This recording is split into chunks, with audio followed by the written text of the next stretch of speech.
We are live. Boom! We are in the building. What up, what up, what up, what up? You know what time it is. It's your favorite Chappie and your boy KJ Bradley. We are back once again. The two POGs trying to save the world. And today we got a very important topic that we're going to talk about today. We're going to be talking about mental health and what other better way to talk about mental health than to bring on an expert. So what we did is we kind of combed far and wide, and then luckily we had an expert in our own backyard, a friend of Mr. O'Neill, Mr. Chaplain O'Neill, Miss BethAnne Hoffman. Um, Hello. Hi, military veteran, or no, excuse me, military spouse, mental health advocate. I think it's better if you go ahead and run your background because I will mess it all up. Go That's ahead. okay. So I do work in the mental health space and I started in advocacy. Um, I grew up in Crestview, Florida, which is like the panhandle outside of Eglin Air Force Base. Like that area, Eglin Air Force Base, Duke, all that jazz. Down in a really, really pretty part of the country. And my parents, my father was active duty Air Force, and my mom was a stay at home mom. And when their marital issues started overflowing into their parenting, it affected my brother and I, and we had a rocky, tumultuous childhood in and out of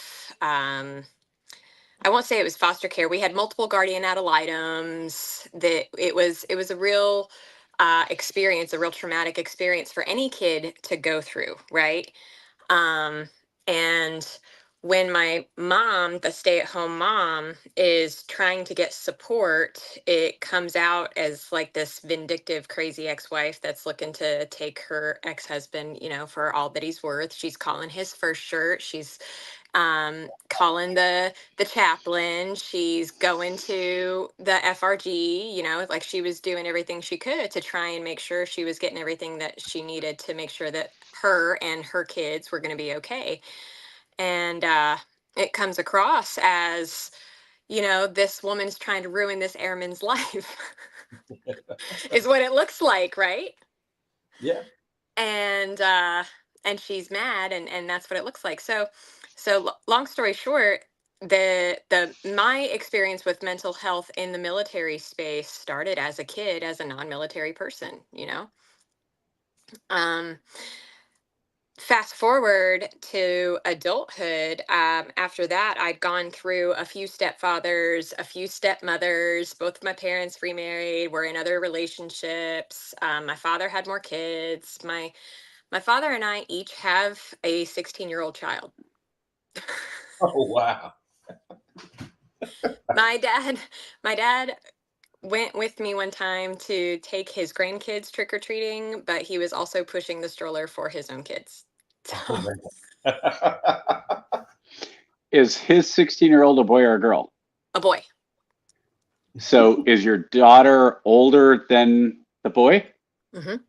My oldest daughter is older So than you my youngest brother. so your daughter's uncle is younger than she is. Are you sure you're not LDS? I'm Mormon. That sounds like a very Mormon thing that's going on. This That is definitely sounds like old Atlanta. this sounds like straight up white trash. I remember in high school, we had my best friend was going to school with his uncle and his auntie in high school. We were all in high school together. His aunt, uncle, his aunt, and him were all in high school together. It was bananas. Yeah. Yeah. Wow. Yeah. Oh, On that note, yeah. why aren't we happy, KJ? Boom. Welcome. That is you know what? Let's get into it. So you guys know how we did, man. We kind of started introducing a couple of videos because we felt like we were rambling a little bit. So we want to kind of keep that flow. We got a lot of positive feedback on the interwebs about incorporating videos and letting people dive into what we're talking about. So we're going to get started. I'm going to play a clip for you guys, and then we'll come back and we'll kind of discuss it in a little bit. The topic is, why aren't we more happy? So go ahead and get your thoughts together while I run the video, and then we'll come back. What is the secret to happiness? For the answer, you might want to book a flight to Helsinki because Finland has topped the list of the world's happiest countries for the 7th straight year. That's according to Gallup's 12th annual World Happiness Report released this week. The report ranks countries based on their citizens' own assessment of their life satisfaction on a scale of 0 to 10. The Nordic countries, with their high levels of trust and robust social safety nets, all made the top 10. The news this year is actually the relatively poor performance of the United States of America. It ranked 23rd on the list, right behind the UAE. It's down from 15th place in 2023. This decline is due at least in part to a highly disturbing trend: the market drop in happiness reported by Americans under the age of 30. As NPR notes, researchers have long observed that happiness is typically high in one's early, carefree years, low in middle age, full of responsibilities like work and childcare, and then rising again in later years around 60 and above. But we do not see that trend at play in the United States today. Take the rankings by age. If you only look at people aged 60 and over, the US is number 10 on the list of happiest countries. If you look at people under 30, the US is in 62nd place, right under the Dominican Republic, which has a per capita income around 1/8 that of the United States. What is going on here? For the past All right. So, as our esteemed colleague Dr. Fareed asked, what is going on? Why aren't people happy? What do you guys think? Because we're being trained to be unhappy. Oh, here we go. This is good. All right. Please, let's go. Tell me more about that. What do you think? Happiness is not a goal. Happiness isn't a destination. It is a side effect of the life you live. And if the life you live is in servitude to something outside of yourself and you see little to no benefit from it, you will not be happy. So wait a minute. You telling me I can work 80 hours a week, right? Buy all the fancy lickies and chewies, get my cars, my houses, and everything, and be completely miserable, and that's normal? Yeah. Well, depends on why you're doing those things. Why are you working those 80 hours? Why are you getting those cars and such? If you're doing it for yourself because you think that's going to make you a better person or a happier person, yeah, you're going to be unhappy. But if you're doing it to provide for whatever your purpose is, your family, your drive of something positive. So I subscribe to Logos Therapy, which is Dr. Viktor Frankl, came out of Man's Search for Meaning. The very first thing he says, man can get through anything if he has a good enough purpose, a good enough reason. So when you have a bunch of 30-year-olds who are being told, you can't buy a house, college doesn't matter, you're not going to have a job, you're not going to get finances when you're older, you're not going to be able to retire, life's going to suck, they go, well, what's the point? And I have no purpose. If I have no purpose, I'm going to stay with mom and dad and live in their basement. I don't need to go. Why would I date? The average male, I saw something like the average male now, it's like 26 or 27% of males under 30 are virgins or not sexually active.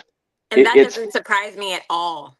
Oh, no, because the average male now, especially, is being told you're a piece of crap. You're toxic masculinity. How dare you even talk to a woman?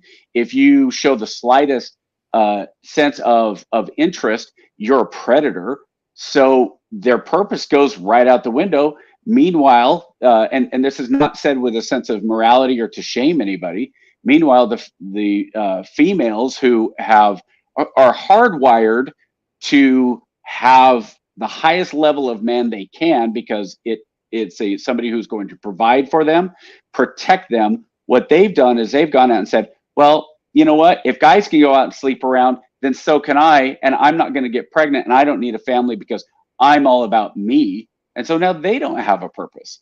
So once you take purpose away from anybody, but especially young people, that's where it all goes. It all goes down the crapper. Suicide, the number one group of suicide are white males over 60. Why? Because they've lost family, they've lost their spouses, they've lost those things in their lives that have given them drive. So now they're like, well, I'm getting older. I don't have my friends. My wife passed away or left me. And so I'm done. And that's who suicides. And we think about it as these teens. Well, yeah, teens, of course, suicide, but it's all because you've lost that purpose. And if you don't have that purpose, you don't, you can't harden yourself when you don't have that inner thing that's telling you keep going. Yep. BethAnne, you want to chime in on that? I think that the younger people are so sick of being told they're the problem. But they are. No, just kidding. But I don't think they are. You know who the problem is? I'll tell you right now who the problem is. The problem are we are now 2 generations from the hippies who are saying nothing matters. Smoke dope, drop out of school, get high, go do whatever. Sex, no, there's no life consequences. They raised an entire generation of participation trophy parents who now have kids and they don't know. I'm little Billy's best friend. No, you're a parent, but they don't know so how to do let's it. think about the 50s. Let's think about the 50s Sure. because there was a really traditional outlook on households in the Hmm. 50s, right? There was a stay-at-home mom, domestic engineer, and there was a working dad, breadwinner. Yeah. Even from the 50s, men had anxiety about being away from their families and not being able to provide for their families. And Absolutely. women had anxiety over not being able to fulfill the needs of their household and children, and they had depression over lack of their own happiness Oh because wow. they were spending so much time and energy into making sure everything else is getting up and running that they're not really moving anything forward for for themselves. In the 50s, if a housewife was sad and mopey and tired and couldn't keep the house clean and couldn't take care of the kids, nobody sent dad home to say, go take care of your wife. They say, your wife has lost her shit and you need to get your shit together because you're in charge of your wife. So he takes her to the psychiatrist and he talks to the psychiatrist about all of the wife's problems. And the psychiatrist says, oh, okay, well, you're sleepy, so here's this, and it's basically cocaine. And when you're anxious and you're so worried about everything, here's your Valium or whatever it is that they were going to give you to go to sleep. So we had uppers and downers as a way to maintain unreasonable expectations to begin with. And they were called mommy's little helpers. And we also had Coca-Cola and Mountain Dew with the real shit in it. Yeah. And you had Quaaludes and you had lithium with the real shit in it. Oh yeah. And those were over the counter. So if you were unhappy in the 50s, you could go to the gas station and you could buy your bottle of Coke and it was going to make you feel all nice and poppy. No wonder they were all optimistic and ready to roll. I'd have saw aliens too if I had all that stuff rocking. Right? Right? Well, and back then the other part of it is you didn't say anything. You didn't get that support because if you were that housewife, It you were was talking to your women. shameful. Exactly, you were shamed. So you Shamed. kept it in. And if you're a man, you might go out to the club and play golf and bitch and moan a little bit, but you really didn't go into why or what was really going on. You Right. kept it all And as a inside. man during then, really all they had to do was make sure that the bills were paid, right? Well, and the other thing is when men got frustrated in the 50s and early 60s, if they got too frustrated, they beat the shit out of their wives too. That's how they got their aggression out. Not all of them, of course, but significant numbers. Now, So when a woman has anger issue problems, right? When a woman's angry about things because she's not happy things are getting done the way she likes, and she starts throwing hands, she gets sent to the mental institution. Yep. that was such an interesting time. I wonder, it sounds like they just had a lot of misplaced emotional outlets, right? Like they didn't have anywhere to efficiently release some of that anxiety and that stress. And it just Due sounds like it to just caused a lot of societal expectations. Due to societal expectations. So we're talking about like, why are college students so unhappy? Think about what happens in communities like colleges or academic institutions, and then think about what happens in communities like bowling alleys. I know that video referenced bowling alleys. And then think about what happens in communities like playgroups. Think about what happens in communities like, oh, I forgot the acronym, but basically a bunch of soldiers getting ready for something in the morning down at the fucking carpool. Talking about multiple Mondays? Motor pool. Yes, Motor yes. pool. Yep. You know, they're all getting ready there at motor pool, and they're getting everything. Like, that's a different type of community. It's a get ready and go community. Sometimes it's a get ready to play community. Sometimes it's a get ready to read community.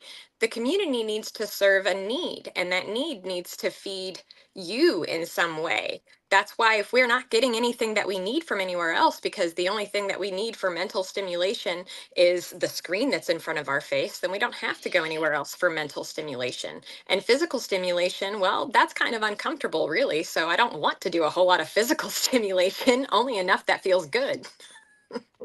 Bring up So we're not going out, and we're not participating to get those needs met. And when we are, we don't know how to meet each other's needs because we're too afraid to say, hey, how can I help you when a person is in crisis? Good point. So let me bring something up there. And KJ, you know that my mantra is I don't bring up religion unless somebody else does. Yeah. However, in this case, since we are talking about community, we are talking about needs. When you see an incredible decline in church attendance, now you can have all the problems you have with religion. I have problems with certain organized religion as well.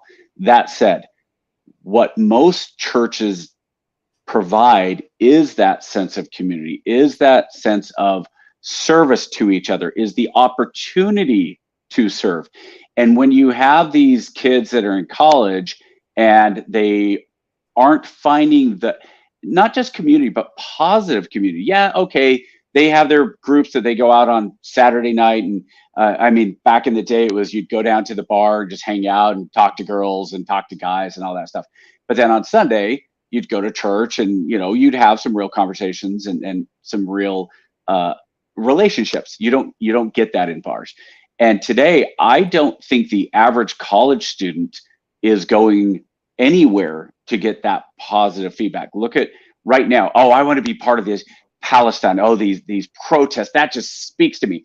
There's nothing positive going on there. You can say all day long it's about civil war, but it's political. You're not stopping the war. That's not what's going on. It becomes this false sense of community that is temporary and is incredibly negative, because the whole you become a legend if you get arrested. That's not a good thing. Well, that's because solutions don't bring people together. Problems bring people together, and we're all looking for that one magic solution, or that one hero that's going to bring the solution. And when people are already okay because they don't have enough problems, they don't seek out community. They isolate. And KJ and I have talked about this. When you're looking at the leaders, quote unquote leaders of this country, all the way top, all the way down to school boards, they're not interested in solving problems, because when you solve problems, the power goes away. You're not in a power position if you're able to solve some of the issues. I saw one today that I thought was very, very interesting. San Francisco spends $35,000 per homeless person to solve the homeless problem. So when they have somebody come in and register, I'm homeless, I need help, $35,000. And there's still more homeless people in San Francisco than there were 10 years ago. 35. Where's this money? It's a scam. It's not about helping people, because if you're on the streets and you're homeless and you have mental illness, most of the time it's worse to go into these shelters, because you're getting robbed. You can't take your dogs. You can't take your stuff. You're going to get abused. Okay. Absolutely. Look at me versus look at you. Me walk into a shelter. What's going to happen to me? Oh, yeah. Because I've been to shelters, and I will tell you that I have been more scared for my life in the places that I was supposed to be getting help than I was by myself. That brings up a good story. We're going to go into this next video, and then we're going to come back. Usually if there's a problem, one side or the other, that's like their baby, and they want to take it and tell you everything they're going to do about it and everything that the other side's not. But mental health, I feel like, is one of those that both sides just like, we don't really want to touch it. And it's too bad because it's a major problem. It's a really tough issue. And I think there's ways to approach it. First of all, there's not enough money in that particular system. I mean, you guys know as well as I do, if there's money to be made in it, people will do it. And there's so many really good people working in the mental health field that are willing to do it, not for a paycheck. They're wanting to help people. But the reality of it is, if you want to have more providers in it, you want to have more resources, there's got to be more money available for it. Usually if there's a problem. There we go. So I wanted to play that clip so I can tie it into what you were talking about, Lance, with the $35,000 and then having the resource. So it's not a funding issue of what it sounds like. It just sounds like the misallocation of resources is generally what we have issues. What are your thoughts? I'm super conspiracy theory sounding whenever I say this, but I don't think the government wants us to be mentally healthy.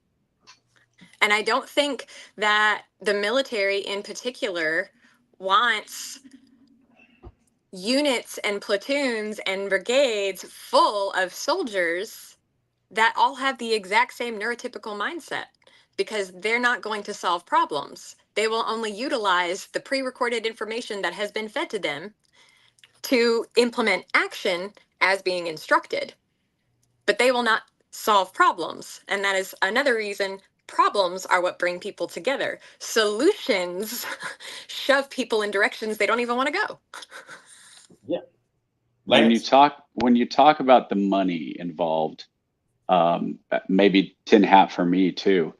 I look at so many of these different government programs. Reagan said, the scariest words in the world are, I'm from the government and I'm here to help.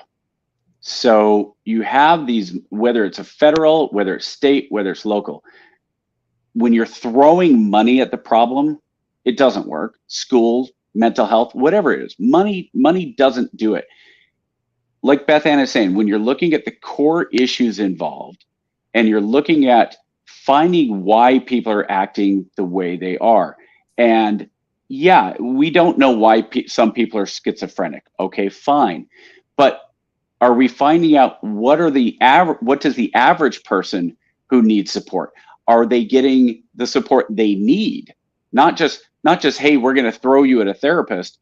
I think the average person doesn't even understand that if you go to therapy and you don't trust your therapist, get a different therapist.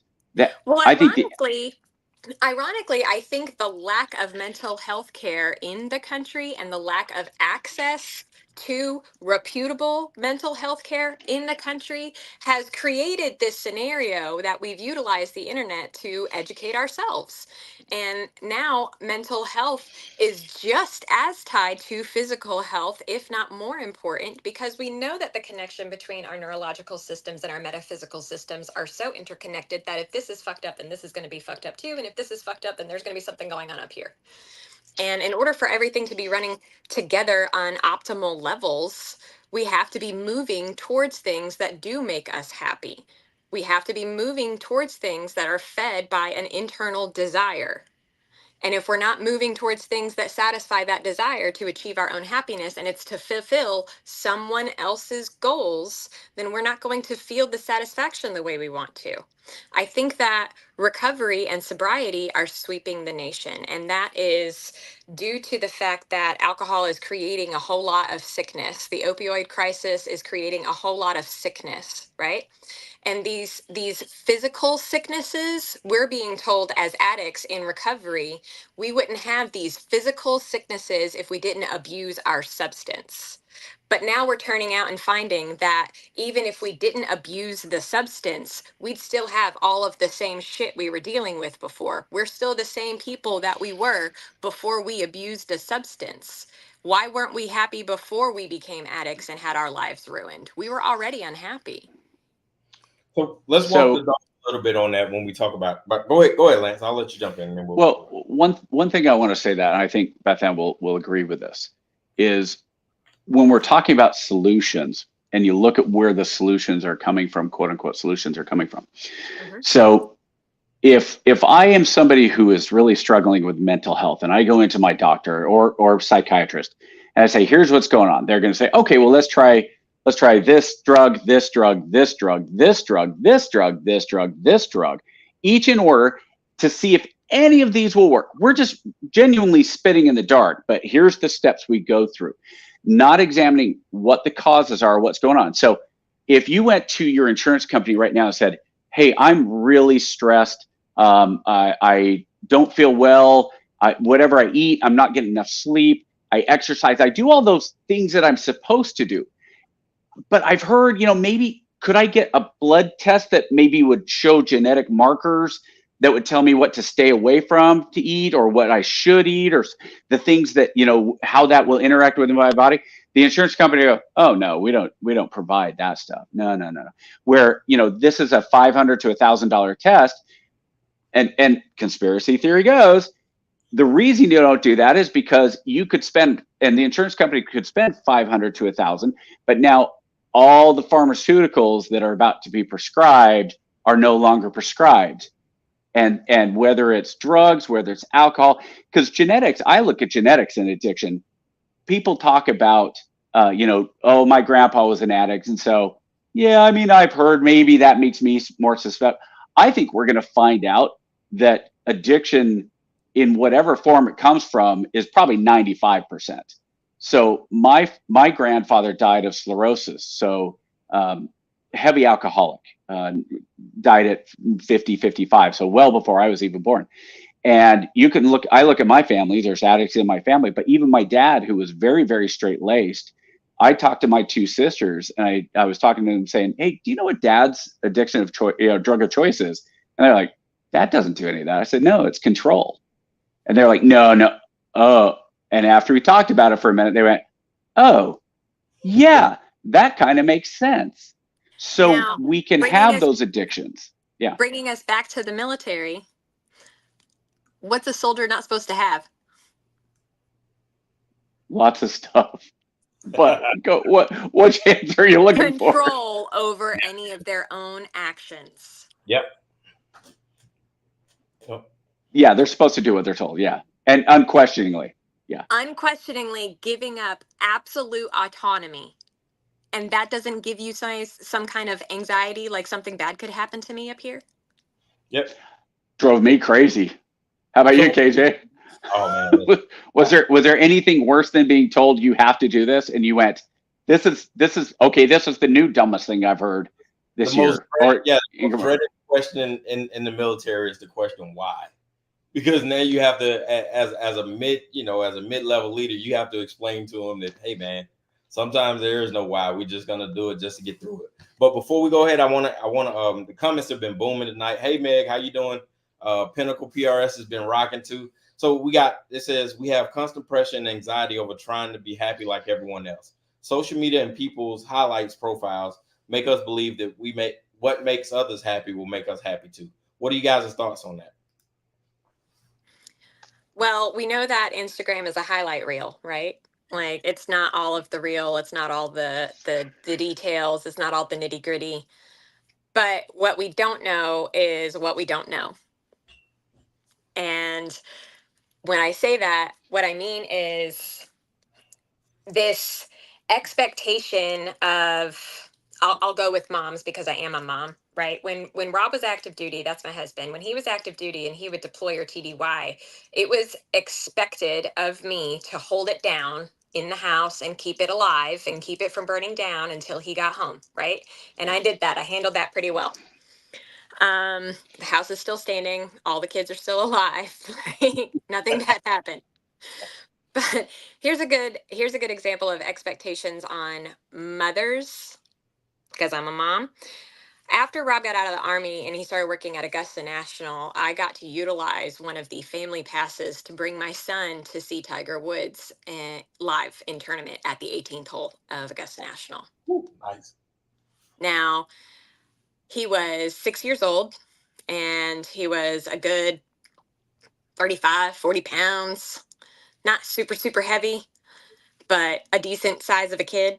I'm 5'2" and I'm a buck if I'm lucky. And I carried my 6-year-old son from hole 18 across Washington Road over to the Fresh Market, also while carrying 2 of our lawn chairs. He was sleeping on my back, and I'm holding the 2 lawn chairs that we were sitting at, and I walked it all the way across. And this is a good long hike. And for the people that are listening, I want to say maybe a mile and a half, 2 miles. I know it's not a ruck hike. I know it's not a 10-pound backpack, but it's a sleeping child of dead weight that's slobbering on the back of my neck and 2 strappy falling apart chairs going across a very heavy road of traffic, surrounded by a whole lot of other fucking pedestrians. Yeah. And not one motherfucker said, "Can I help you?" Yep. That's weird because the Masters crowd is usually some of the nicest, calmest people in Augusta, or the people that come in. But the look that you were giving me when I'm telling you this story, it was like, damn, I got a lot of that look. I got a lot of, hey, look what she's doing. I even got some women that were like, "Oh, good for you. Bless your heart. Bless your heart." Well, at least they were there for moral support. That is horrific. But you know, So- but the expectation is that that's my kid. Those are my chairs. I'm gonna take care of my shit. Yeah. Well, but we've been trained though also, and this goes kind of back to what I was saying, is you as a single at the moment single mom, because you're just Right. dealing with your child there. There's that fear of if I offer, oh, I'm married, how dare you, don't. And it's not that you would do it, but it's that is now kind of, you see it on TikTok. They make jokes about this on TikTok. Hey, excuse me, ma'am. Oh, I'm sorry, I have a boyfriend. It's like, you dropped your wallet. This. Well, so now this is where I'm gonna hurt your feelings a little bit here. But that is a you problem. It's not a me problem. I offer. You are afraid of the reprisal. You're afraid of the rebuttal. You're afraid of the offense. You're afraid of the "don't talk to me." But the truth of the matter is, and we talked about look at me versus look at you. Let me walk into a shelter. What's going to happen? Look at you walk into a shelter. What's going to happen? You see a woman holding her kid in some chairs and you say, "Oh, that lady needs some help." I see a man approaching a lady with some chairs and her kid, and I'm like, "What the fuck do you want?" So damned if you do, damned if you don't as a man. Because I'm going to protect my family and my children no matter Oh, what. sure. And fair enough. And what I'm saying is, so on one side, we're saying, why didn't anybody step up to help you, right? If you look like, there's nothing wrong. There's So nothing America wrong with isn't helping each other. happy because America is too scared of doing the wrong thing, leading to their own unhappiness. I don't know. I think If it's they tough cannot because overcome the fear of the offense or the attack or the retribution, if you can't overcome the fear of being told no, if you can't overcome the fear of failing, if you can't overcome the fear of being rejected, you are not going to get any challenges that are going to give you the goal of happiness. so BethAnne, here's the fear. The fear is, hey, excuse me, you look like you could use some help. Can I carry your bags? And no. And then 5 minutes later, as you're walking along, a police officer comes up and says, "Sir, you need to come with me. There's a woman who just reported that you were sexually harassing her and you were stalking her."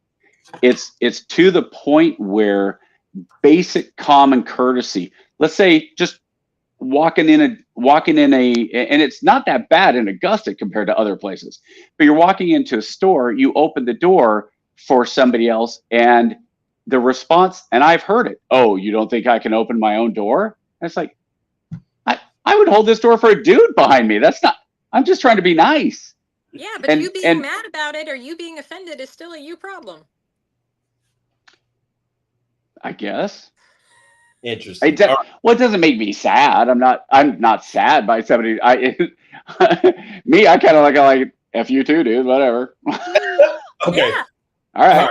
We're going to pivot a little bit and we're going to talk about the reason for mental health illnesses. And then I want you guys just to let that marinate, and we'll be back in about 2.5 minutes. Hold tight. Okay, so let's go back to the complexity problem. See, I actually think in some sense, it's the fundamental problem. When you read about the terror management theorist types, they think that death is the fundamental problem.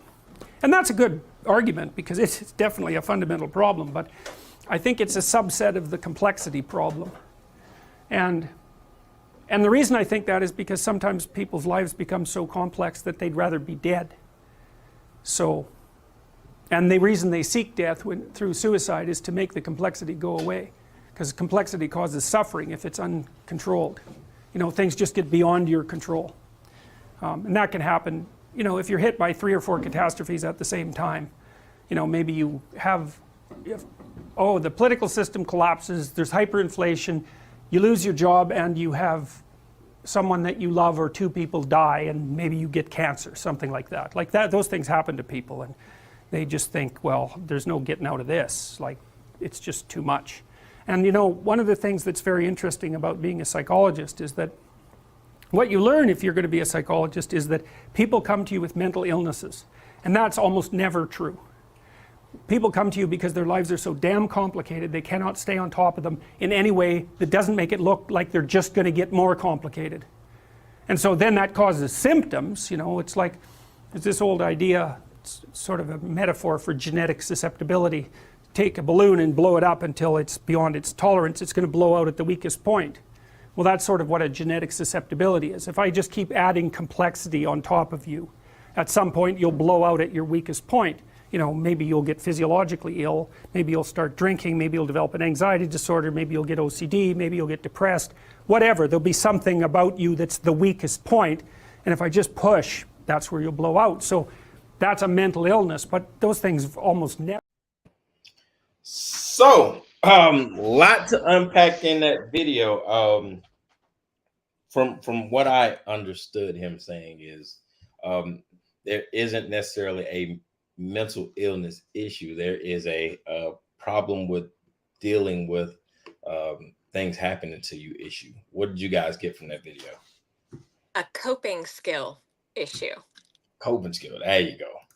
All right. So it's a coping skill issue. Now, what do we know about epigenetics? I have no idea. You're gonna have to dig deep into me on that one. All right, so epigenetics is kind of like this breakthrough science, basically, that looks at our genes throughout history. Okay. And not to make this man woman anymore, but a woman is born with every child she could possibly have inside of her body at the time she is born.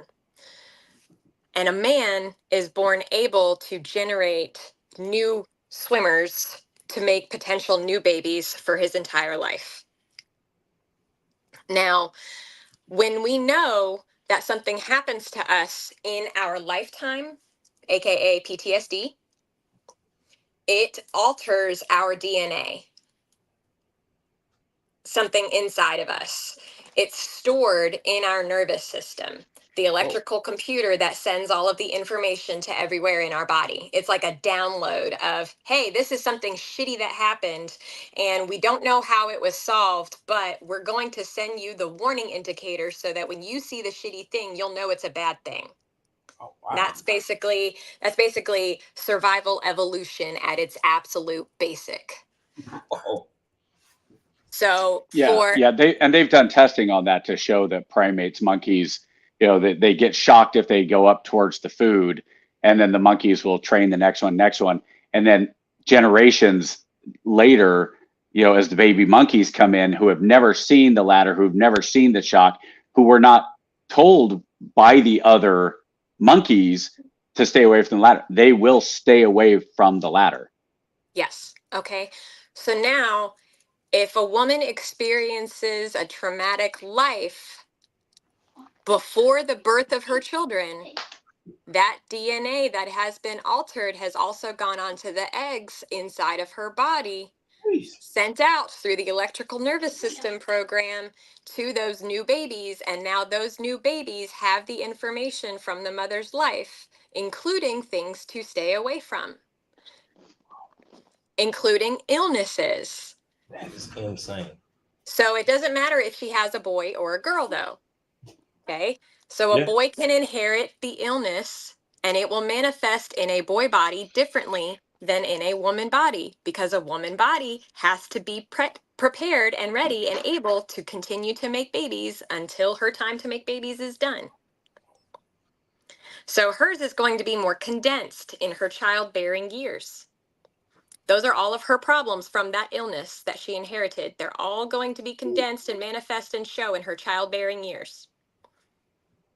That A is man's mental illness is going to manifest in childhood throughout his entire life at any point in his life, because he doesn't go through cyclical changes the same way a woman goes through cyclical changes.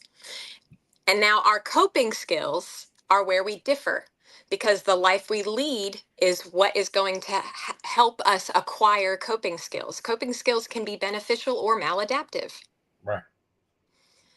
So a maladaptive coping skill for a lot of women that don't feel like they're doing a good enough job in anything, including childhood, right? Like if I'm not making good grades, if I'm not feeling like mommy and daddy love me enough, if I'm not feeling like I have enough friends, if I'm not feeling like I play enough, I'm going to revert. I'm going to be more cutesy. I'm going to be more silly. I'm going to be more creative. I'm going to be, all of those attention seeking behaviors that are going to get me the results that I want in the end, because I need the attention to feed the result.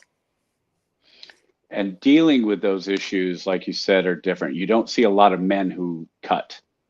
So there are those symptoms of how men deal with things and women deal with things.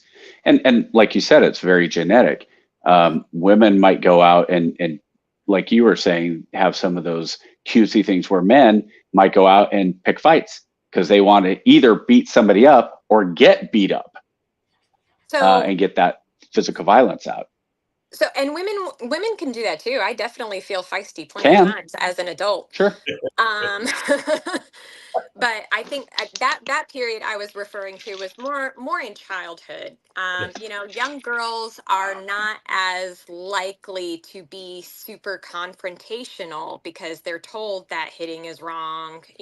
Don't beat up your brother, don't beat up your sister, stuff like that.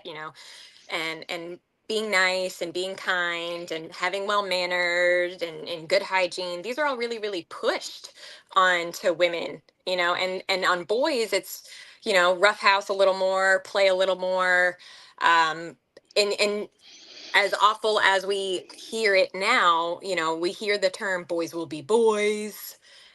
And that's started to go awry in an insultory manner, I'm getting a little rambly here, but the point that I think I was getting to is that men just show their mental illness in their maladaptive coping skills, like drive and busyness and constant go, go, go, are much like a woman's constant cry for attention.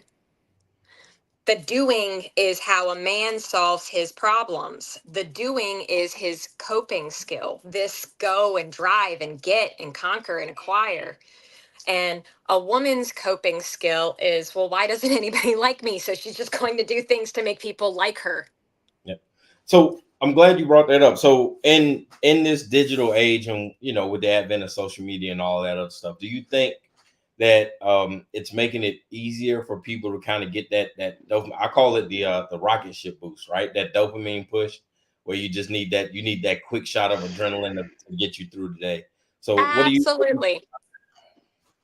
So for dopamine, and I think that dopamine is pushed a lot in the therapy world. We talk about dopamine a lot, and it's almost a buzzword, but we often forget about endorphins, serotonin, and other chemicals. Those are hormone based. You know that, right? Yep. So again, we're talking about women versus men. Women change their hormones every 4 weeks or 28 days or every month, and men don't. So how can you adjust and balance a woman's hormones when they're supposed to change every cycle? And the level of hormone is the direct cursor to the neurons that are required for proper cognitive function. And then throw in a little pill that changes the hormones to specifically change the chemicals and the hormones to mess with the cycle so that you don't get pregnant, which is very natural as far as even if you're not, there's those, like she's saying, the cyclical stuff. But the original question was, about the happiness. And I think that BethAnne's a big part of what BethAnne, is saying to me is you can't rely on what other people find in their happiness. Happiness it's an individual based thing. The military saying, oh, well, if I just had what he had, I'm going to be happy. In civilian, if I just did what they did, if the other person, instead of finding what works for you, whether it's religion, whether it's, your job, your drive, whatever it is. Yeah. We're born programmed on how to find happiness. We cry when there's something we don't like, and we smile when there's something we do like. We're born geniuses, and we get dumber as we get older. I definitely feel a little laxed in my older years. Before we get I felt attacked. Before we get too far off of the topic of male and female differences, there's a video that I want to play that kind of talks about that, and I want to get you guys to come back, and we'll finish this out the last 20 minutes or 15 or so, and see what you guys think. Be right back.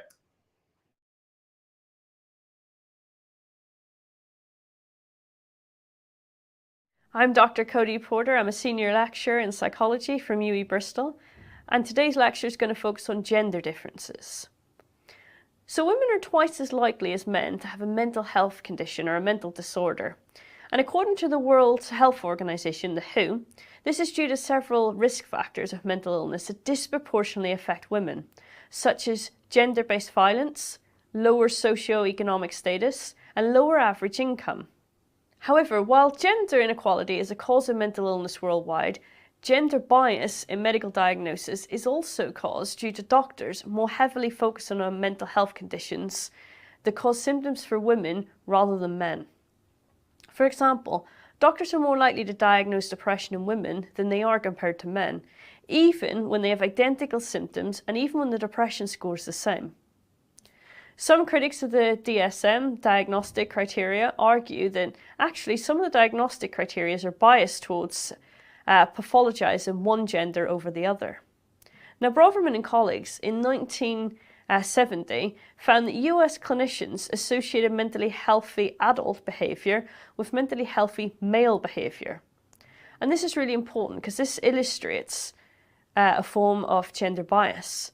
Now, as a result, there's a tendency for women to be perceived as less mentally healthy when they don't show male behavior.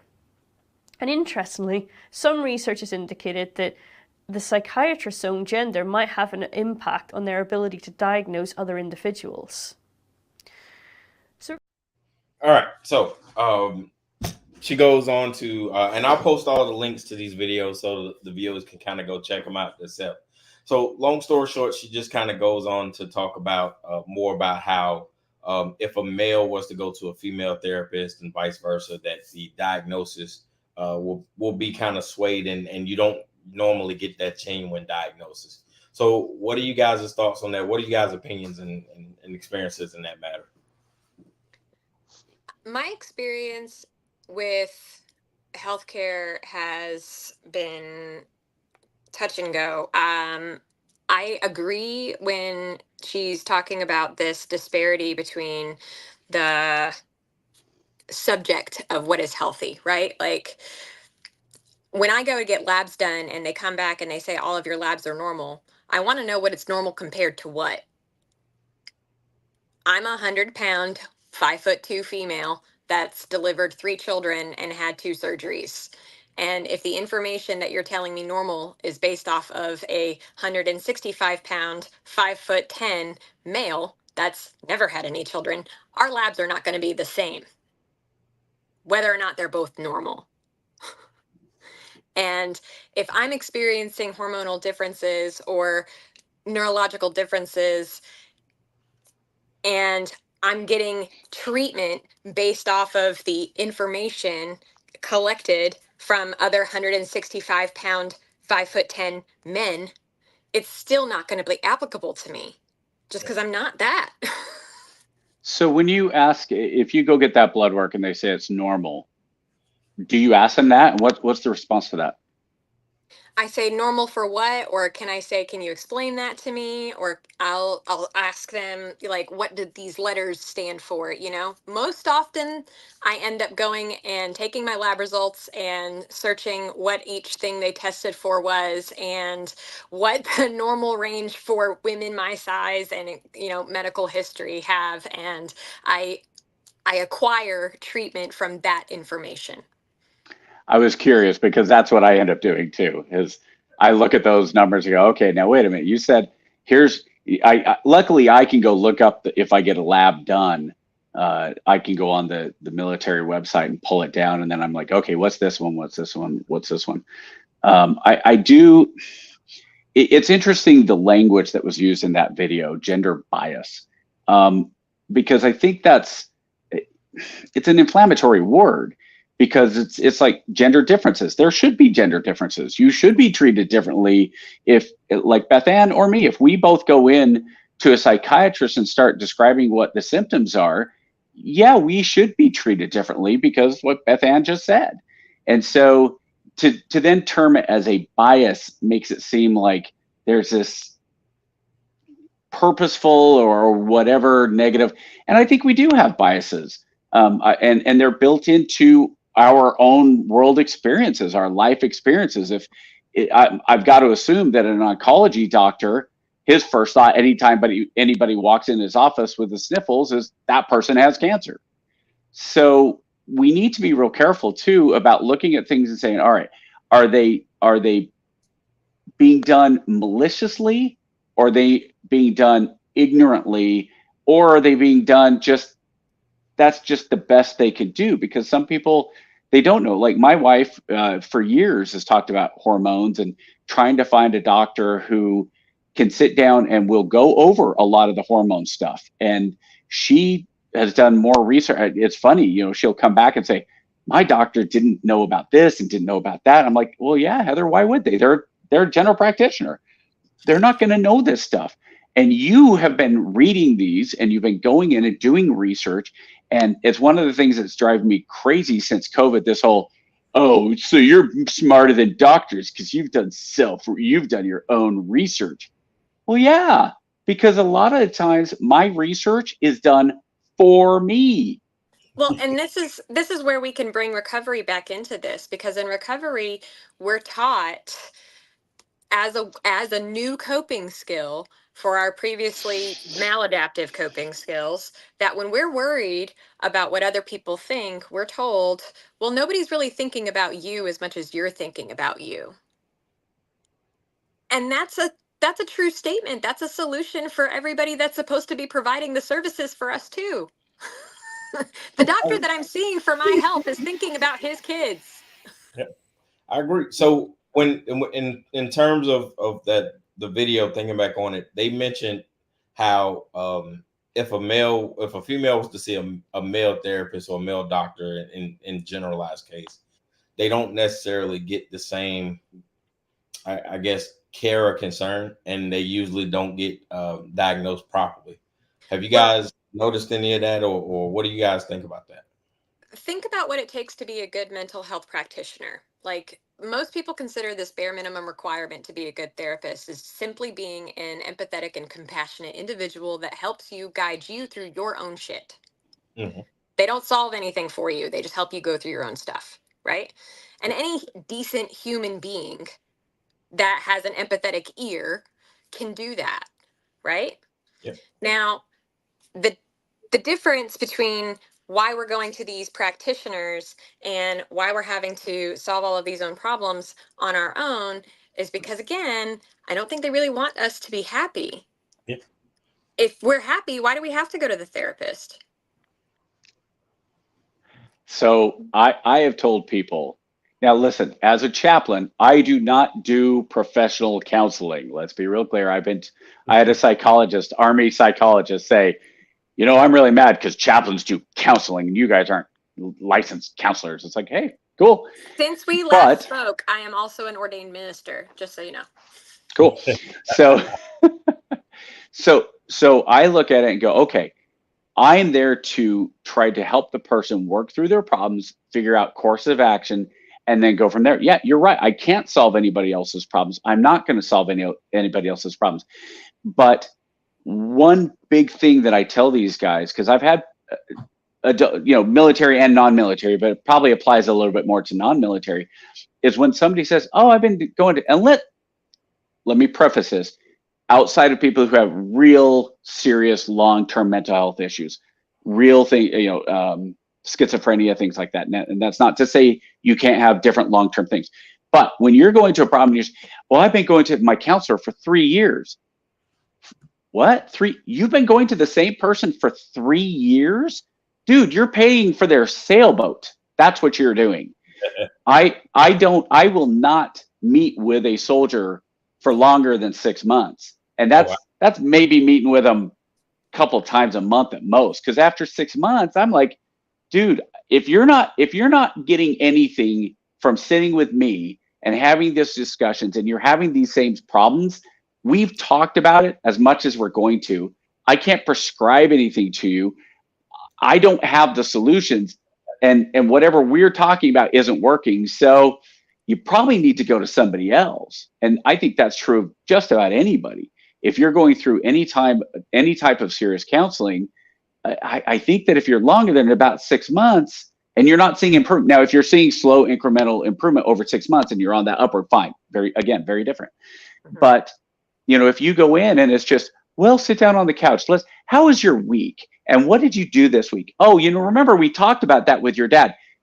Dude, you're paying for a friend. That's all you're doing. You're paying to somebody to vent to. And here's one thing that I want to bring up that is especially dangerous. It's that when you have young kids, teenagers, that parents are paying for them to go into therapy, what are they doing? That kid is going in and saying, here's my problems. The therapist is saying, oh, poor baby, you're having such a hard life. And now it's a negative feedback loop, because they're getting attention and they're being told, atta boy, atta girl, because you're having a hard life. And if they start showing resiliency and start showing some growth, the counselor's going, well, I'm not getting my insurance check. and this kid, and the kid is they're getting that affirmation of how horrible their life is. And you know what? I don't want any of my kids going to counseling before they're generally 21, maybe older. Well, think about Unless the there's stages of some serious development, stuff. right? Yeah. Like there's stages of development that we go through in certain ages of our life, and at some point up into the adult years, something in all of our adult lives, the ones that are speaking on here now, like something in one of those stages of development, trust, mistrust, affection, empathy, compassion, any of those milestones that we were supposed to come over, that got fucked up somewhere. Like for every one of us, whether it was in public school, whether it was at home, whether it was as, a really early adult relationship, it was life. We're not happy because we think that happiness is a goal, and it's a side effect of people having problems and coming together and solving them collectively and celebrating that joy together. I think you guys are right. We are right up at the hour, so we're going to wrap this up real quick. But before we do, let's talk about best practices and recommendations. Chappie, you talked about being a counselor, not a licensed counselor. We don't want to say that. And then Miss BethAnne, your experience in the advocacy realm. What are some of the best practices that people can do for self-care?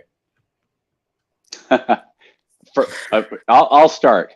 I will, and it's almost too simple. Seriously, it's almost too simple. Get sleep, have friends, and don't self-medicate.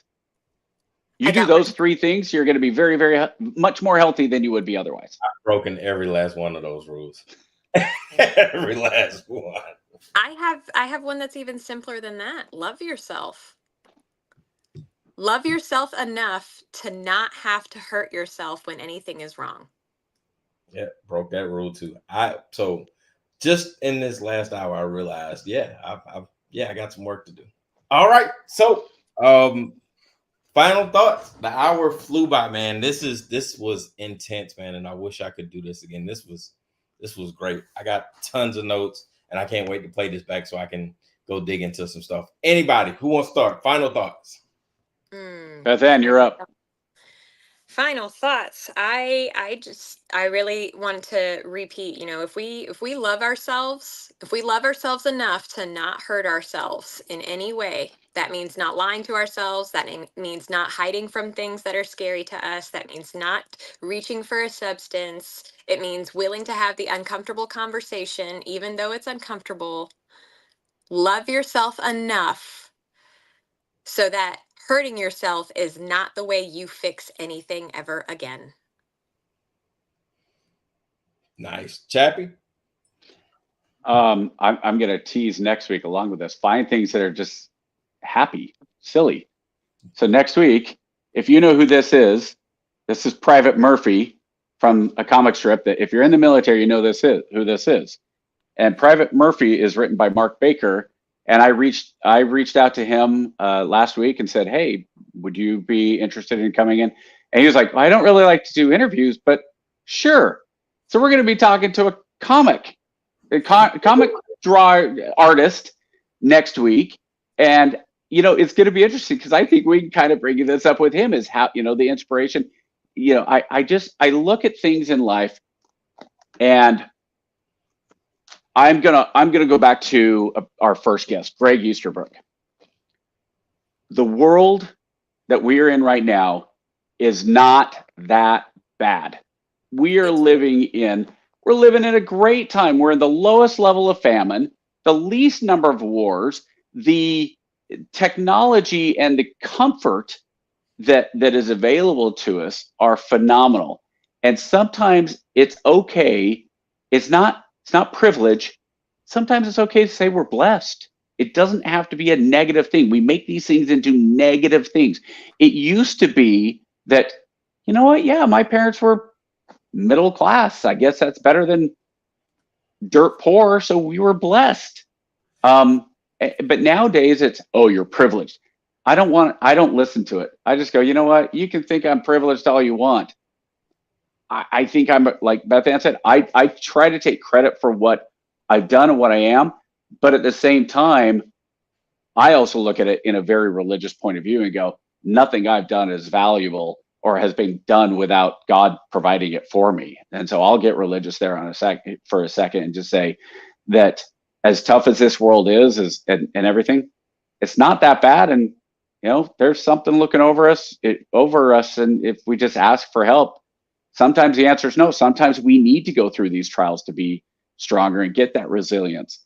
But if you keep going and you do those things that are positive, generally karma comes back to you. You put positive out in the world, positive generally comes back to you. So be positive, help others, serve others. You really want a trick to come out of your depression? Go find somebody that is worse off than you and help them. And let's see how bad you feel after that. Cool. I got nothing left. BethAnne, Chappie, it's been a pleasure, man. Same bat time, same bat channel next week. And we got Private Murphy. I am looking forward to that one. See you guys next week.